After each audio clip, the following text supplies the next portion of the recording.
Hello, and welcome to Insightful Conversations with your host, Three Principles practitioner, Del Adey-Jones. Join her each week as she welcomes some of the world's leading Three Principles teachers and practitioners who share how this understanding has dramatically improved the quality of their lives and the lives of those they work with. We have a fabulous guest lined up for you, and he is Scott Kelly. Scott has spent over 23 years as a coach, mentor, and integrative health practitioner, assisting individuals in reconnecting to their innate health and well-being and improving performance and living with clarity. Scott's formal training and education is in sports therapy, functional diagnostic nutrition, and integrative health. While state of mind is the foundation to his approach, Scott helps individuals, couples, and organizations transcend the stress, frustration, and confusion that is blocking them from accessing their hidden vitality, health, and pure potential in life, work, and play. Welcome, Scott, and thank you so much for joining us today. Thanks, Del. Great to be here. I know. I haven't seen you in a while. No, it has been a while. Yeah. So let's get straight to it, because you've had a long career in health and nutrition. But when did you first come across the principles and have that start impacting your work? I came across the principles a long time ago, actually. It was back around 1992. Oh, wow. I was when I had a first introduction, and it was really through a roommate of mine at the time gave a book to me that he thought I would enjoy, and I read it. And what book was that? it was Second Chance by Sid Banks. Wow.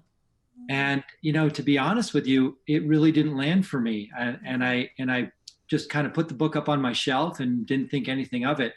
And fast forward several years later to around 1999. And again, my roommate introduced me to the principles again. He said, "Hey, I'm going to have a friend come over and talk." And I listened to this talk, and it didn't really land for me at that point. I was really wrapped up in the world of physical therapy at the time, and really didn't see a mind-body connection really at all, and didn't really see the importance of of spiritual psychology in that period of time.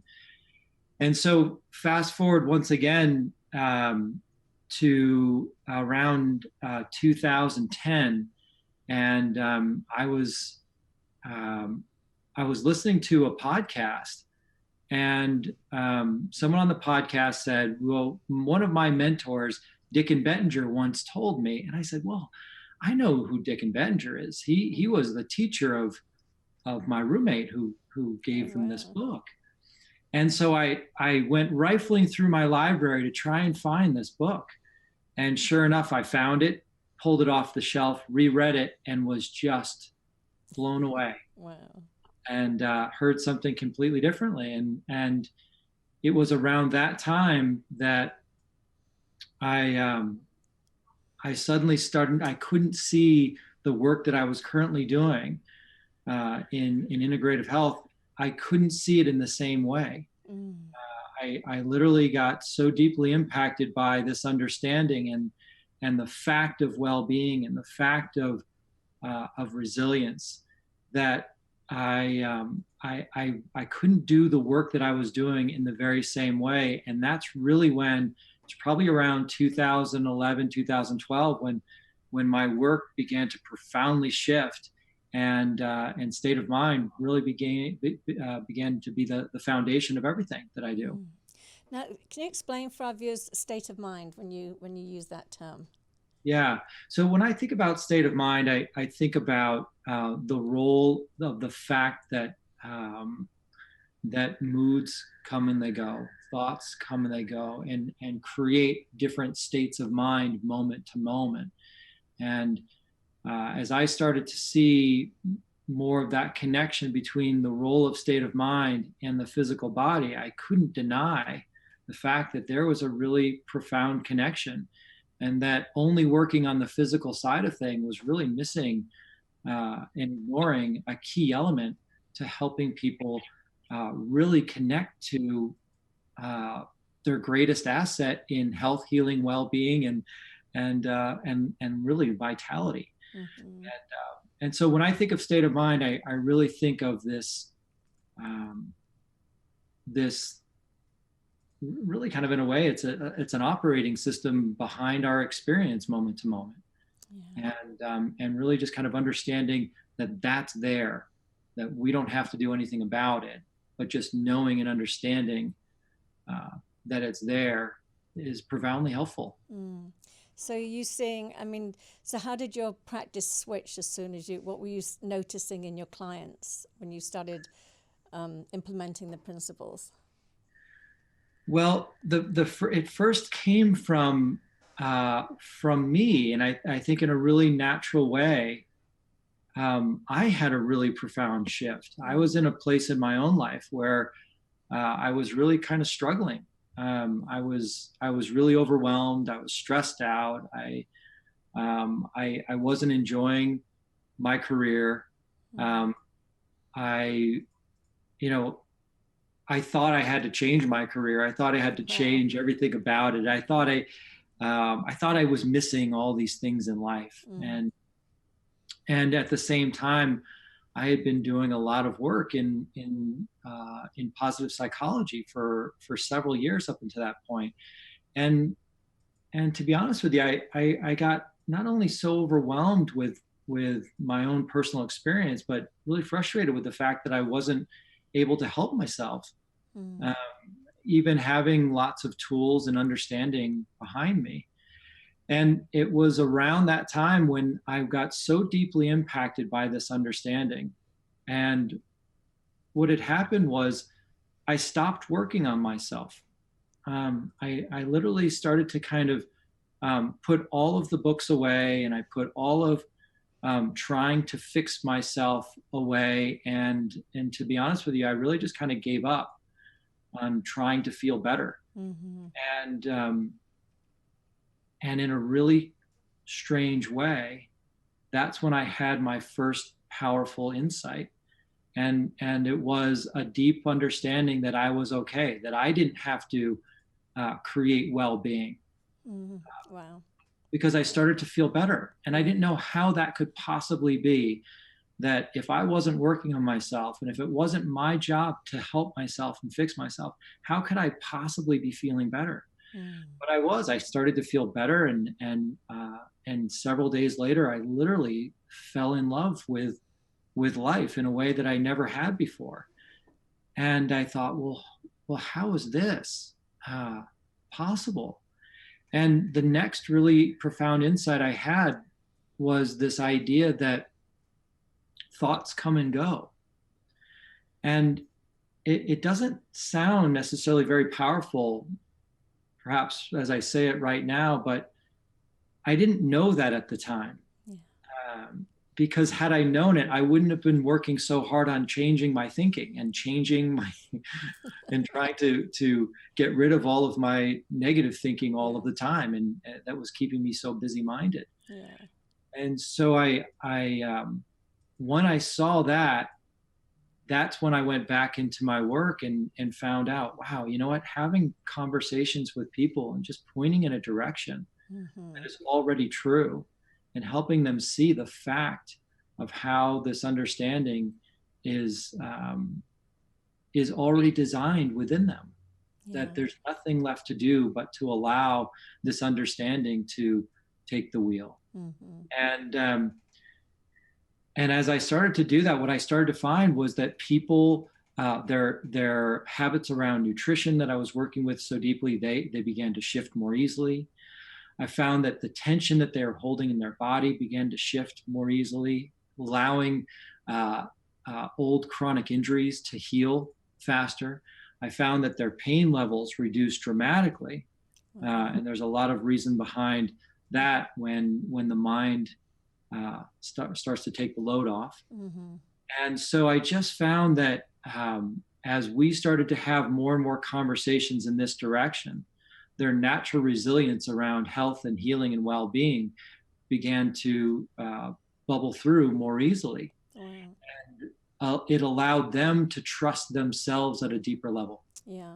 And that's, I think, one of the most powerful things for anybody is to be able to see that there's a way in which we're designed for health and well-being, and that more often than not, it's more helpful for us to get out of the way. Yeah, exactly. Yeah, that's amazing. It's so funny. I did a course in positive psychology too, and I ended up getting depressed because I had to keep rating myself as to how positive I was. And I had this image I was more positive than apparently the rating system, agreed with me. So I was like, wow, okay. And I just became so aware then of any negative thinking that it sort of just started to multiply as opposed to diminish. So Yeah, it's so interesting, isn't it, Del? Yeah. Like I feel the same way. I became so hyper aware of all of my thinking Yeah. that anything that didn't rate high on my scale of positive thinking, I thought it was my job to kind of get rid of it. Yeah, exactly. Yeah. And holy cow, that's a more than full-time job Hmm. for Exactly. anybody. Yeah. So how did your clients, when you started introducing them to the principles, how did they react? I mean, was there a bit of like fear in the beginning or hesitation, or did they just see the change in you and just go, I want some of that? Yeah, I really, I'll tell you, one of the things that was one of the scariest, not scariest, but kind of craziest experiences I had was when a client came in and she said to me, I hadn't seen her in a while, and she was kind of stopping by the office to pick up some things. And she said, well, how are you doing? And I said, I'm doing so well. And we got into a lovely conversation. And what was interesting is she said, well, I was worried about you because you just didn't seem to be doing well there for a while. And I was so embarrassed. I was so Oh. embarrassed. But what was really nice was that when people saw that the shift in me, they got really curious, Hmm. and it was far easier to begin to have a conversation looking in this direction because they could see that something had shifted in me in a really profound way, and it didn't take years and years and years to Yeah. do it. And that opened up their curiosity to looking at a direction where it wasn't about strategies and tools and techniques, but it was really much more about an understanding. Yeah. No, I know. I love that. It really is just sort of like hands off the wheel. I call it, someone's like those driverless cars. It's like, whoa, I can just sit back and relax and I'm going to get taken somewhere. That's Really exactly great. right. It Yeah. is. So, so I know that you are collaborating on let me get the name right. It's the mid-year reset and refresh workshop. So, can you talk a little bit about that? Because it sounds like an incredible group of people coming together to just talk about all the elements in our lives, from our Yeah. relationships, our health, business. Yeah, I just love, I'm so excited about this project Mm-hmm. because I think it really points to the the power and the underpinnings of this understanding. So there's a group of five of us, and Barb Patterson and Rahini and Angus Ross and Mm-hmm. Dr. Amy Johnson and myself. And we all come to the table from with different backgrounds. Barb Patterson really focuses on career and work life and really allowing ourselves to come through in the most powerful ways in our work and our career. And Angus and Rahini Ross really focus on relationships and rewilding our relationships. And Dr. Amy Johnson really has had a focus on habits throughout her career. And where my focus has been health and wellness and healing and in vitality. And what we really saw was the fact that we all come to the table with this understanding of the principles. Mm-hmm. And we're able to point in a common direction together and really show that the understanding does the heavy lifting in all areas of life. So that this understanding of the principles isn't specific to anything, but it's literally behind everything. Yeah. And the more we can see that, the more we can like you said, we just take our hands off the wheel. Take our hands off the wheel in our relationships, take our hands off the wheel in career, take our hands off the wheel when it comes to habits, take our hands off the wheel when it comes to health and well-being. And we can really let this understanding do the heavy lifting so that we can more easily go along for the ride. And we just saw a real opportunity in getting together for 2.5, 3 days and really pointing in this direction together so that people could see that in a way, it's all the same. It's only in our own minds that we've created these separations between these areas. But ultimately, it's all the same. Yeah, I've had, well, the only one that hasn't been on the show yet is Dr. Amy Johnson. She's coming on in a couple of weeks. But I love Barb when she says, when she's got less of me on my mind. That's right. That self-consciousness and that being consumed with everything you're doing and thinking and planning, and just to be able to just sort of relax and it's amazing what shows up. I notice I might have a plan of where I think I should be going in life, and there's all this other stuff happening over here that I'm going, but that's not the plan. That's right. And I'm learning now to just go, well, hang on a minute, maybe that wasn't the plan, and this is the plan, and I should be following this because it seems to be just unfolding with so much ease and grace. And so it's that learning just to sort of take the hands off the wheel and see where it goes.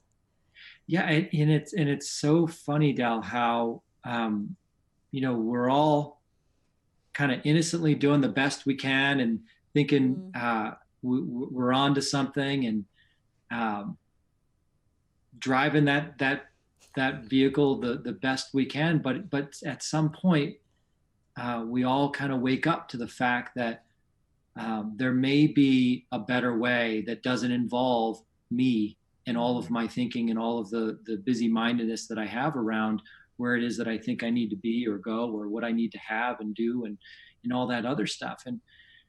And I just think, man, if we could all see more and more that that life isn't nearly as complicated as we think it is. Yeah. And if success isn't nearly as complicated as we think it is, we can all more easily enjoy life with a sense of well-being wherever we are. And that's really, I think, what I'm so excited about this particular workshop, because I think it does a really great job of pointing to that fact that no matter what your habits are, where you are with your career, where you are in your relationship, or your health and well-being, ultimately, you're actually okay. Yeah. And with a little bit more surrendering to that fact, as you said, you just start to see more and more and more of what's possible. It was so funny. The other day, it was July 4th weekend, and we had family over, so cooking for that, and then I had this allergic reaction I was telling you about, and had to go on steroids, and I was all sort of wound up, and my God, those things can really get your mind going, I noticed. But and I came in and I just saw my 2 cats laying on the bed and just having a nap in the afternoon, and I'm thinking, are we the only species that sort of drives ourselves and has guilt and have all these expectations of what we should be doing and where we should be going? And I'm just looking at my lovely cats enjoying life, thinking they've got it right, Yeah. We create so many problems for ourselves. Well, I love that example, because it really just nature knows the way. Yeah. In a really simple way, nature knows the way, and nature's not striving to be anything but its natural self. Yeah. Whereas we plug in and put in all these ideas about where we should be, what we have to be doing, what we're up to, what we need to accomplish, and what we need to achieve. And if we don't have the energy and vitality for that, then we start to look outside of ourselves and start to put the sugar in, the coffee in, the stimulants in, and try to get somewhere beyond where we currently are in unnatural ways. And I love when we can open our eyes to the fact of nature and see that it doesn't wrestle with reality. Exactly. Yeah, you don't get a sapling saying, I got to be a big tree. I've got to get to being a big tree. It just doesn't wrestle with it. It just goes, it does what it does. Yeah, exactly. Yeah. That's so cool. So out of the clients that you've had, just give me some examples of people that have come in with some chronic illness or something like that, and how they've benefited. Well, I think one of the first place to start it, my background started in physical therapy, and for a few years I worked in a facility that focused on back pain. And in that realm, it's we get really focused on structure and function of the human body, and it's really easy to find whatever you're looking for. And what I mean by that is, if you're looking for structural imbalances, it's easy to find them. If you're looking for reasons behind pain from a structural standpoint, it's really easy to find those things. Now, it doesn't mean that they correct very easily once you find them, but it's easy to kind of create a story and rationale why somebody might be experiencing pain and back pain. And so it was really kind of a natural place. Working with people with back pain was a natural place for me to kind of fall back into when I was really struck by this understanding, because I could really see that I oftentimes say that, a busy mind creates a busy body, or a busy mind creates a busy physiology. Yeah. And what I mean by that is that when our mind gets revved up and we start to hold stressful thinking and all of that striving mentality all of the time, the tension in our body goes up. And as the tension in our body goes up, the ability for blood to flow through our body goes down. Sure. And so as blood and its capacity to flow freely through our body goes down, we decrease oxygen to our muscles, we decrease nutrients to our muscles, we decrease the capacity to remove toxins from our cells. And so we get a real shift in our physiology. Wow. And that shift can oftentimes create pain in the system. So I started to get really curious about, well, when I had a really profound shift in my own understanding, I felt a real ease throughout my body. And it was so fascinating, because I felt such a great ease that I felt really curious about going out and running again, which I hadn't done in years. Wow. And so I just kind of threw on some running shoes and went for a run, and felt a little bit like Forrest Gump. I just kind of kept running. And it was so fun and free, and I hadn't done it in so long. And I was like, wow, the capacity for my body to absorb the pressures of running has expanded, because there's so much less tension in my system. And that really opened me up to getting curious about, well, how much of people's pain and discomfort in their body is actually being created by the tension that they're holding in their mind. Yeah. And so, being a natural step for me, I started to have principle-based conversations with people, and started to find that as they started to relax more and more about life, and relax more and more about their circumstances, and allowed more clarity to kind of bubble through, their flexibility increased. Wow. And mental and emotional flexibility. That's exactly right. Yeah, as well. Yeah, that's right. And so I just started to find that, wow, there's really something, there's something here that's being ignored in a profound way, that so much of people's pain and discomfort is perhaps being held on by the fact that we're looking so deeply at the physical body, but we're ignoring the operating system behind the physical body. Yeah. And to your point, as the flexibility in their mind opened up, the flexibility in their body opened up, and so they are able to engage in exercise more freely, able to increase their blood flow, able to increase the nutrients that are getting delivered to their muscles and to their cells. And so these muscles no longer had to hold so much tension. Yeah.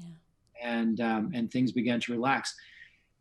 And there are countless cases that where that's really the case. That's why I started finding that if someone calls and says, "Hey, I really want to work on a physical challenge that I've got," that's why I really see that this understanding is the foundation behind everything.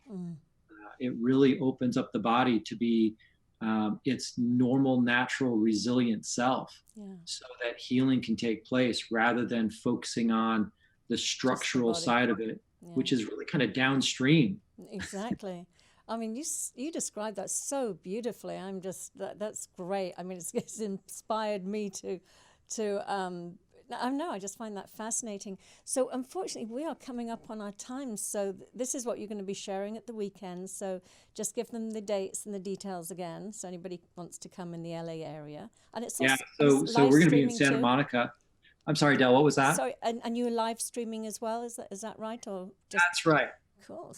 So we're going to be in Santa Monica, July 19th to the 21st.